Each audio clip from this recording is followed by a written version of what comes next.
mmadụ ụzọ ife na mbụ n'elu ụwa nke na-enwere otu anyị ga-esi gbanahụ ya. Nke mbụ bụ ọnwụ, nke ịbụọ bụ nka.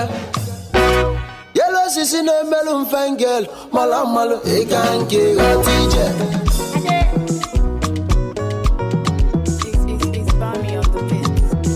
Gị bụ boy ya na-emelụ mfenboy mala mmalụ ịga nke ghọta ije. Ịga nke agba prọfesọ onye ife mfụlụ gale ifule n'ụwa anyị nọ n'ime ya.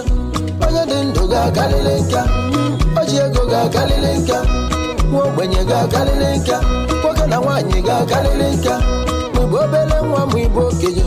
Kama na ife nna ayọzi ibu ka onye ọbụla asụla onwe ya kwụ na nso. Maka na ife nna afụzi ibu na ụfọdụ na-asụ onwe fa akwụ na njọfa wee chezọ na onye ka nkọ ghọta ije.